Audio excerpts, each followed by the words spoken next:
स्वागत है दोस्तों आप सभी का आपके यूट्यूब चैनल एग्ज़ाम पैरा पर। मैं फार्मासिस्ट रॉबिन सिंह एक बार फिर से आप सभी के लिए लेकर के आया हूँ ये वीडियो। इस वीडियो में हम लोग डिस्कस करने वाले हैं यूपी आरबीयूनल फार्मासिस्ट के जो नॉन टेक्निकल क्वेश्चंस थे, नॉन टेक्निकल जो पार्ट है यूपी आरबीयूनल फार्मासिस्ट एग्ज़ाम का उसको।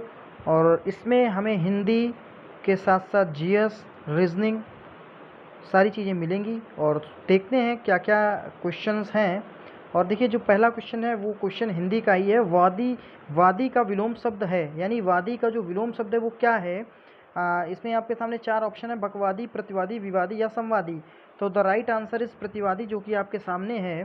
प्रतिवादी जो है वादी का विलोम शब्द है। अब आप लोग कहेंगे वादी का विलोम शब्द जो है संवादी या विवादी होना चाहिए। विवादी होना चाहिए, मतलब मोस्टली लोगों ने वादी का विवादी कर दिया है। देखिए वाद का तो विवाद हो जाएगा, ठीक है, वाद का विवाद हो जाएगा, लेकिन वादी का विवादी नहीं होगा। चूंकि वादी जो शब्द है ये in the sense of court जो होता है आपका जज या जिला जो न्यायालय आपका होता है, सॉरी, जो न्यायालय होता है, न्यायालय में जो टर्म होते हैं वादी विवादी, ये वहाँ का टर्म है, कोर्ट का टर्म होता है वादी। वादी का मतलब वह पक्ष जिसने जो है मुकदमा किसी के ऊपर किया हो या जो प्रताड़ित हो, ठीक है।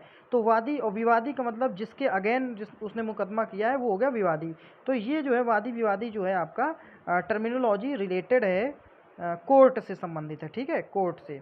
और देखिए बढ़ेंगे अगले क्वेश्चन की तरफ। विलोम शब्द का कौन सा युग्म सही नहीं है। दुर्गम और निर्गम, आदि अंत, जन्म मरण, आगम निगम। तो आगम निगम ये भी ठीक है, जन्म मरण भी ठीक है, लेकिन दुर्गम का निर्गम नहीं होगा, ठीक है। फिर बढ़ेंगे अगले क्वेश्चन की तरफ। आ बैल मुझे मार लोकोक्ति का अर्थ है स्वयं ही कोई मुसीबत खड़ी कर लेना, ठीक है। तो ये तो सभी लोगों का सही हो गया होगा। निम्नलिखित में से कौन सा वाक्य शुद्ध है। देखिए दोस्ती की नींव पर ही विश्वास खड़ी होती है, ये तो गलत है। नदियों को अविरल बहने दो, ये सही है। क्यों। न्याय की मिसाल को बुझने मत दो, ये गलत है, ठीक है। न्याय की मिसाल को बुझने मत दो, न्याय की मिसाल मत बुझने दो, न्याय की मिसाल को मत बुझने दो। और ये है वर्षा की बौछार से फसल दहक उठी। अगर इसको देखें तो इसमें आएगा न्याय की मिसाल को मत बुझने दो, ये सही होगा। वर्षा की बौछार से फसल दहक उठी, फसल दहक उठी, फसल कोई आग थोड़ी ना है जो दहक उठेगी। तो जो राइट आंसर इसमें है वो यही होगा, नदियों को अविरल बहने दो। फिर बढ़ेंगे अगले क्वेश्चन की तरफ। निम्नलिखित में से कौन सा वाक्य शुद्ध नहीं है। कौन सा वाक्य शुद्ध नहीं है, आपके सामने आंसर है निरपराधी दंड देना उचित नहीं है, ठीक है। दिल्ली में मानसून आ गया, चोर के पैरों में बेड़ियां थी, मुझसे अब बैठा नहीं जाता। तो ये सारे के सारे जो है आपके दिल्ली में मानसून आ गया यानी शुद्ध है, चोर के पैरों में बेड़ियां थी ये भी शुद्ध है, मुझसे अब बैठा नहीं जाता ये भी शुद्ध है। लेकिन निरपराधी दंड देना उचित नहीं, ये अशुद्ध वाक्य है, निरपराध, ठीक है। फिर बढ़ेंगे अगले क्वेश्चन की तरफ। भटकना अर्थ के लिए उपयुक्त मुहावरा है। भटकना जो अर्थ है उसके लिए उपयुक्त मुहावरा है खाक छानना, ये बिल्कुल सही है, ये तो सभी लोगों को सही होगा। निम्नलिखित में से कौन सा वाक्य शुद्ध है। कौन सा वाक्य शुद्ध है। आप कब बाजार जाओगे। नदीम अपने भाइयों में सबसे ऊंचा है, बंदरों को पकड़ना मना है, उसने रोज दूध पीना है। तो द राइट जो है आंसर वो है बंदरों को पकड़ना मना है, ठीक है। फिर बढ़ेंगे अगले क्वेश्चन की तरफ। निम्नलिखित में से तत्सम शब्द का शुद्ध रूप है। तत्सम शब्द का शुद्ध रूप है, तो इसमें से अंगुष्ठ जो है ये तत्सम शब्द है। तत्सम का मतलब जो शुद्ध जो है लिखने की दृष्टि से शुद्ध हो और उच्चारण की दृष्टि से भी शुद्ध होना ही चाहिए, ठीक है। तो लिखने की दृष्टि से शुद्ध वाक्य है अंगुष्ठ, ठीक है। बाकी आपके जो ऊपर 3 है वो सारे के सारे अशुद्ध हैं। फिर बढ़ेंगे अगले क्वेश्चन की तरफ। निम्नलिखित में से तत्सम शब्द का शुद्ध रूप नहीं है, यानी अशुद्ध रूप यानी तद्भव बताना है। तो ग्रह शुद्ध है, पृष्ठ शुद्ध है, भ्रातृ शुद्ध है। सन्यासी जो है ये अशुद्ध है, सन्यासी ये इस तरीके सन्यासी होना चाहिए, ठीक है, अंक की बिंदी होनी चाहिए। फिर बढ़ेंगे अगले क्वेश्चन की तरफ।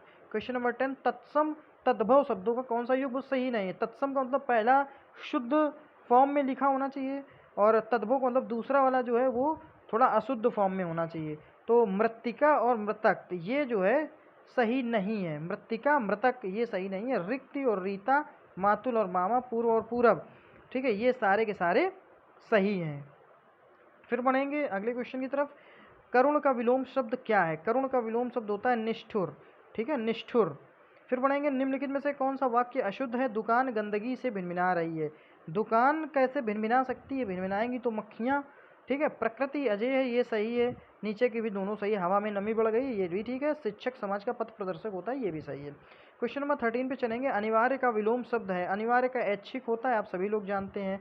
फिर बढ़ेंगे अगले क्वेश्चन की तरफ। पर्यायवाची शब्दों का सही युग्म है। कुंजर मतंग ये दोनों हाथी के पर्यायवाची होते हैं। हाथी के किसके होते हैं? हाथी के पर्यायवाची हैं कुंजर मतंग। फिर पढ़ेंगे बादल का पर्यायवाची शब्द कौन सा है? वारिद। वारिद जो है होता है बादल का, और वारिद धा अगर लग जाए तो ये होगा जाकर के समुद्र का। किसका? समुद्र का। ठीक है। फिर बढ़ेंगे हम लोग अगले क्वेश्चन की तरफ। दांत खट्टे करना मुहावरे का अर्थ है बुरी तरह हराना। आप सभी लोग जान रहे हैं। निम्नलिखित पर्यायवाची शब्दों का कौन सा युग्म सही नहीं है? इसमें से कौन सा युग्म सही नहीं है? तो भार्या और भारता ये जो है सही नहीं है, बाकी ये सब सही है। मुनि, यति, तरु, विटप, भाषा और गिरा ये सारे जो है पर्यायवाची शब्दों का युग्म सही है, केवल भार्या भारता सही नहीं है। फिर बढ़ेंगे अगले क्वेश्चन की तरफ। पंजाब के रोपड़ में सिंधु घाटी स्थल की खुदाई किसने की थी? बहुत ही अच्छा क्वेश्चन जीएस का है और बहुत ही कम लोगों का सही होगा ये क्वेश्चन। पंजाब के रोपड़ में YD. Sharma is the right answer. बहुत सारे लोगों ने आर.डी. बनर्जी लगाया, राखाल दास बनर्जी, आर.डी. बनर्जी, इन्होंने सिंधु घाटी सभ्यता की खोज तो की थी, लेकिन रोपण, पंजाब के रोपण में वाई.डी. शर्मा ने की थी। फिर बढ़ेंगे अगले क्वेश्चन की तरफ। बहुत ही अच्छे अच्छे क्वेश्चंस आए हुए हैं दोस्तों। सभी लोगों की ये क्वेश्चन सही होना बड़ा इम्पॉसिबल है। भारत का संविधान राष्ट्रपति को कितने प्रकार के आपातकाल घोषित करने की शक्ति देता है? तो 3 तरीके के आपातकाल लगा सकता है। एक वो देश कंट्री लेवल पे लगा सकता है, दूसरा स्टेट लेवल पे लगा सकता है, और तीसरा जो है वित्तीय आपातकाल लगा सकता है। ठीक है।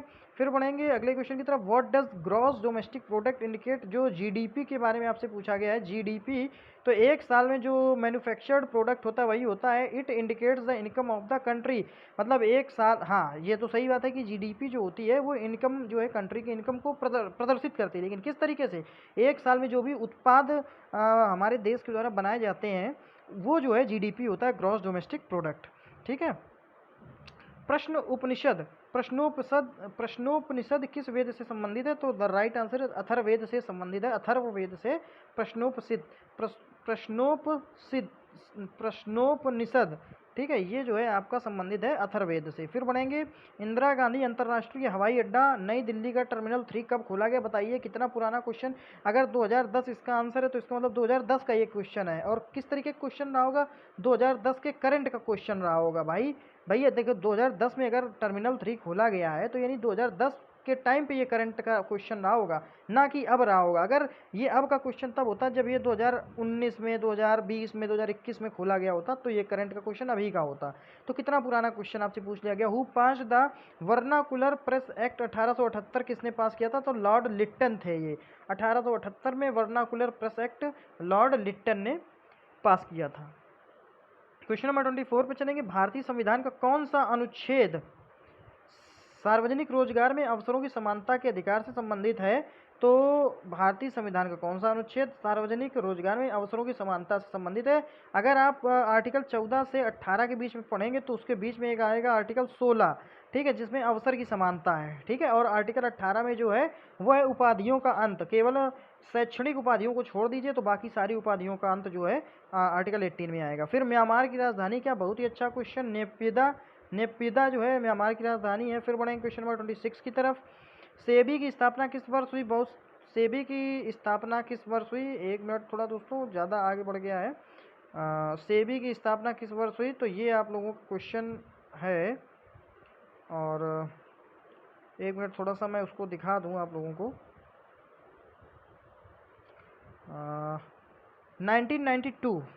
1992 में जो है आपकी सेबी की स्थापना हुई है। बहुत मैं बताना ये चाह रहा था कि काफ़ी लोगों ने 1985 कर दिया है, जो कि गलत है। ठीक है। 1985 गलत है, 1992 जो है सही है। सेबी की स्थापना 1992 में हुई थी। फिर बढ़ेंगे। The first 5 year plan mainly focused on, देखिए जो पहली पंचवर्षीय योजना थी वो किस पे फोकस थी? तो एग्रीकल्चर पे थी, कृषि पे फोकस थी पहली पंचवर्षीय योजना। फिर भारत की पहली निर्वाचित संसद किस वर्ष अस्तित्व में आई थी? तो 1952 में जो है भारत की पहली निर्वाचित संसद जो है अस्तित्व में आई थी। फिर आ जाएगा भारत के राष्ट्रपति द्वारा भारत के महान्यायवादी की नियुक्ति भारत के संविधान के किस अनुच्छेद के तहत की जाती है? जो महान्यायवादी होता है उसकी नियुक्ति भारत के किस संविधान के अनुच्छेद के तहत होती है? तो आर्टिकल 76 के तहत होती है। बहुत सारे बच्चों ने 75 लगा दिया कन्फ्यूज़न में, लेकिन कोई बात नहीं, अब गलत हो गया तो हो ही गया। कामराजार बंदरगाह निम्न में से किस भारतीय राज्य में स्थित है? जो कामराजार बंदरगाह है वो किस भारतीय राज्य में स्थित है? तमिलनाडु में स्थित है। देखिए जीएस भी आपकी बहुत ही एक्सपर्ट लेवल की आई थी, यानी आपका क्वेश्चन पेपर ही पूरा एक्सपर्ट लेवल का था। यूपीआरवीएनएल वाकई जो है बहुत ही बेहतरीन क्वेश्चन इसमें देखने के लिए आपको मिल रहे हैं। इतने जो है अच्छे क्वेश्चंस आपको किसी अच्छे एग्ज़ाम में देखने के लिए मिलते हैं, ना कि फार्मासिस्ट की तरह एग्ज़ाम में देखने के लिए मिल जाए, क्योंकि ये कंपटीशन के जो क्वेश्चन हैं ये भी काफ़ी अच्छे हैं। टेक्निकल क्वेश्चन अच्छे थे, चलो ठीक मान लिया, लेकिन ये नॉन टेक्निकल पोर्शन थोड़ा इजी होना चाहिए था। बहुत ही अच्छे क्वेश्चन है। महमूद गजनवी ने वाय हिंद की लड़ाई में किसे हराया था? अब बताइए, महमूद गजनवी का पूछ लिया गया कि वाय हिंद की लड़ाई में किसे हराया था, तो द राइट आंसर इज आनंद पाल को हराया था। लेकिन अब बताइए, महमूद गजनवी का वाय हिंद की लड़ाई में आनंद पाल को हराना, ये जनरली जो कंपटीशन है रेलवे बैंक एसएससी उसमें इस तरीके के क्वेश्चन नहीं पूछे जाते हैं, ठीक है। हाईलाइटेड क्वेश्चन पूछे जाते हैं, इसमें जो है बहुत ही रेयर क्वेश्चन पूछ लिए गए हैं। फेनी नदी जो भारत बांग्लादेश सीमा का एक भाग बनाती है, भारत के किस राज्य से निकलती है? द राइट आंसर इस त्रिपुरा से निकलती है फेनी नदी। फिर बढ़ेंगे अगले क्वेश्चन की तरफ। Where are the headquarters of the International Maritime Organization IMO का कहाँ है हेडक्वार्टर? तो the right answer is United Kingdom में जो है हेडक्वार्टर्स है इंटरनेशनल मैरीटाइम ऑर्गेनाइजेशन का। फिर बढ़ेंगे हम लोग अगले क्वेश्चन की तरफ। वह विकल्प चुने जो तीसरी संख्या से उसी प्रकार संबंधित है जिस प्रकार दूसरी संख्या पहली संख्या से संबंधित है। तो देखिए 22 के बाद आगे बढ़े 35 के बाद आगे बढ़े 49 के बाद आगे बढ़ेंगे, आ जाएगा 62, ठीक है। तो इस समय देखिए संख्या इंक्रीज हो रही है, आप लोग देख सकते हैं। इसमें 35 में से 22 अगर 13 घटा दें, 35 में से 13 घटा दें तो 22 आ जाएगा, ठीक है। उसी तरीके से 49 में जो है कितना घटाया था कि 49 आ जाए, तो 13 इसमें भी घटा दिया था तो 49 आया था। तो 49 में जब 13 घटाने पे 49 आया, तो 49 में 13 जोड़ दीजिए तो अगली संख्या आ जाएगी, यानी 62 में आप 13 घटाएंगे 49 आ जाएगा। इस तरीके का ये रीजनिंग का क्वेश्चन आपका सॉल्व हो गया। उस विकल्प का चयन कीजिए जो निम्न अक्षर श्रृंखला में प्रश्न चिन्ह के स्थान पर आ सकता है। है इसमें जो है आपको कुछ नहीं करना है, YPID, Y से पीछे चलेंगे तो +9 बढ़ेंगे, ठीक है। और P से जो है पीछे चलेंगे तो प्लस जो है 7 हो जाएंगे, 9 में से 2 कम हो जाएगा, ठीक है। I से अगर पीछे चलेंगे तो प्लस जो है 5 हो जाएगा, ठीक है। या आप एक तरीके से कह सकते हैं कि -9 पीछे, -7 पीछे, -5 पीछे, यानी 2 कम पीछे होते जाना है आपको, 2 जो है पीछे की तरफ चलते जाना है। थोड़ा सा मैं आपको आगे और बढ़ा करके दिखा देता हूँ। हाँ, अब अगर +5 में जो है फिर -2 कर देंगे तो 3 आ जाएगा। अब आपको 3 पीछे चलना है, तो YPID के बाद पीछे 3 चलेंगे तो आ जाएगा अपना A, ठीक है। ये आ जाएगा राइट आंसर। फिर बढ़ेंगे अगले क्वेश्चन की तरफ। निम्न श्रेणी में प्रश्न चिन्ह को क्या प्रतिस्थापित करेगा? तो क्या प्रतिस्थापित करेगा, आप सीरीज दे सकते हैं RTU 4x6A8। ये जो है अब आगे जो है क्या आएगा, इसके बीच में जो डिजिट है उस पर ध्यान नहीं देना, 2 4 6 8 पे ध्यान मत दीजिए आप इस पे देखिए कि R के बाद 2 आगे बढ़े U के बाद 2 आगे बढ़े X के बाद 2 आगे बढ़े A, और A के बाद आगे 2 बढ़ जाएंगे तो आ जाएगा जा करके आपका D, ठीक है। इस तरीके से आप देखिए तो आपका राइट आंसर आ जाएगा। भाई R के बाद 2 आगे बढ़िए तो R के बाद क्या आ जाएगा, STU आया, देखिए U आ गया, इसमें ये U आ गया।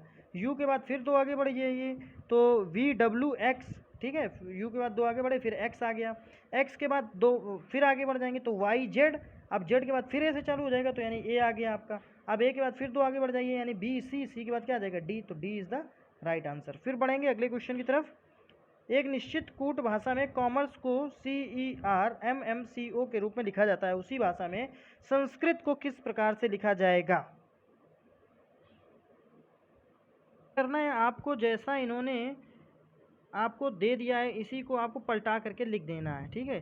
कॉमर्स है तो अब आप इन्होंने क्या किया, इस CE को उठाया CE, ठीक है, फिर पीछे से 2 उठा लिए ER, ठीक है, फिर पीछे से 2 उठा लिए MM, फिर उठा लिए CO, ठीक है। इन्होंने ये कर दिया, इसी तरीके से आपको इसमें भी कर देना है। भाई संस्कृत है, संस्कृत अब लास्ट से उठाइए आप तो क्या हो जाएगा, ये IT को उठा करके आगे कर दीजिए, KR आ जाएगा, फिर NS आ जाएगा, फिर SA आ जाएगा। ठीक है, तो ये आपका इस तरीके से हो जाएगा। फिर बढ़ेंगे अगले क्वेश्चन की तरफ।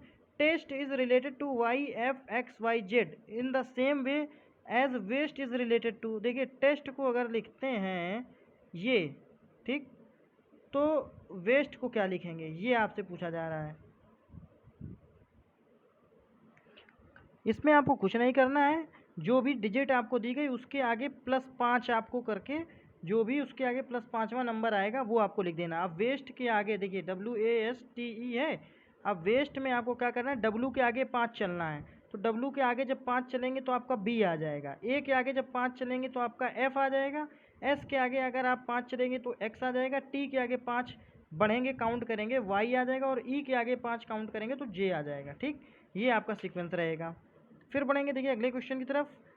Which number would replace the question mark in the following series? 4, 9, 14, 24 और 29। ठीक है, कुछ नहीं करना है, +5 आप बढ़ाते चलिए। 4 में 5 जोड़ दिया 9, 9 में 5 जोड़ दिया 14, 14 में 5 जोड़ देंगे 19, 19 में 5 जोड़ देंगे 24, 24 में 5 जोड़ देंगे 29। तो जब आप 14 में 5 जोड़ेंगे तो 19 आएगा, जो कि हमारा राइट आंसर है। फिर बढ़ जाएंगे अगले क्वेश्चन की तरफ। देखिए वह विकल्प चुने जो तीसरे शब्द से उसी प्रकार संबंधित है जिस प्रकार दूसरा शब्द पहले शब्द से संबंधित है। तो निशाना लगाना, बंदूक, लिखना, पेन, बहुत ही सरल है। कुछ क्वेश्चन आपके सरल हैं, बाकी कुछ क्वेश्चन काफ़ी अच्छे लेवल के हैं। उस विकल्प का चयन करें जो तीसरे शब्द से उसी तरीके से संबंधित है जैसे दूसरा शब्द पहले शब्द से संबंधित है। तो अंकारा तुर्की, राजधानी बतानी तुर्की की अंकारा, वियना कहाँ की, ऑस्ट्रिया की। फिर बढ़ेंगे अगले क्वेश्चन की तरफ। कौन सा वेन आरेख निम्न वर्गों के बीच संबंध को सर्वोत्तम ढंग से निरूपित करता है? देखिए इसमें आपका वो जो है प्रिंट नहीं हो पाया है, मैं आपको बना करके दिखा दूंगा। विज्ञान, भौतिक विज्ञान, आयुर्विज्ञान। तो राइट आंसर क्या है कि इसका विज्ञान बना दीजिएगा। ये एक बड़ा सा गोला हमने विज्ञान का बनाया, इसी के अंदर आपका भौतिक विज्ञान आ जाएगा, इसी के अंदर आयुर्विज्ञान आ जाएगा। फिर आपको एक ऑप्शन मिल जाएगा ये विज्ञान, ये भौतिक विज्ञान, ये आयुर्विज्ञान। फिर का एक आपको मिल जाएगा ये विज्ञान, ये भौतिक विज्ञान, ये आयुर्विज्ञान। तो द राइट आंसर इज ये वाला गोला होगा, जिसमें विज्ञान, विज्ञान के अंदर ही दोनों पार्ट आ जाएंगे, भौतिक विज्ञान और आयुर्विज्ञान का। ठीक है, वो बी है, बी ऑप्शन आपका सही था। ग्रेटिट्यूड को 9 से, हैप्पीनेस को 9 से, तो वेलनेस को किस अक्षर से जो है आप लोग रिप्रेजेंट करेंगे? तो दो चीज़ें से देखना है कि ग्रेटिट्यूड में 9 डिजिट है, हैप्पीनेस में 9 डिजिट है और वेलनेस में 8 डिजिट है। तो द राइट आंसर इज 8 जो है राइट आंसर हो जाएगा। फिर बढ़ेंगे अगले क्वेश्चन की तरफ। यदि एक निश्चित कोडिंग भाषा में पुलिस को HFLORS लिखा जाता है तो स्टेशन को उस भाषा में क्या लिखा जाएगा? तो देखिए राइट आंसर है QRLWDWV। लेकिन कैसे, इसके लिए आपको बताते हैं। चाहे जिस भी तरीके को आप ले लीजिए। देखिए पुलिस लिखा है, पुलिस के आगे 3 वर्ड आप आगे बढ़ जाइए, तो P के आगे 3 जब आप आगे बढ़ेंगे तो P के बाद QRS जो भी आपका आएगा उसको लास्ट में लिखेंगे। P आपका यहाँ पे पहला डिजिट है, जो भी आपका लास्ट में आएगा, थोड़ा सा जूम करके आपको समझाने की कोशिश करेंगे। P के बाद 3 आगे बढ़िए, तो P के बाद आ जाएगा QRS, जो भी आएगा उसको लास्ट में लिख दीजिए। O के बाद आगे बढ़ जाइए, MNOOPQR जो भी आएगा उसको लास्ट में लिख देंगे। यल के बाद जो भी आएगा लास्ट उसको यहाँ लिख देंगे। इसी तरीके से जो भी लास्ट तीसरा आएगा उसको आगे हम लोग लिखते जाएंगे। इसी तरीके से स्टेशन में यस के बाद क्या आएगा जा करके आपका, थोड़ा सा अब जूम आउट करेंगे। यस के बाद आपका तीसरा आगे बढ़िए, यस के आगे तीसरा जो काउंट करेंगे क्या आएगा, यस के बाद TUV। अब जो V आएगा यहाँ यस पहले नंबर पे है तो V को जो है यहाँ देखिए, यहाँ यस पहले नंबर पे, तो जो V आएगा वो हमारा लास्ट पे यहाँ पे रख देंगे। अब T के बाद आगे बढ़िए, तो T के बाद आ जाएगा जा करके आपका UVW, W यहाँ से दूसरे नंबर पे यहाँ पे आ जाएगा।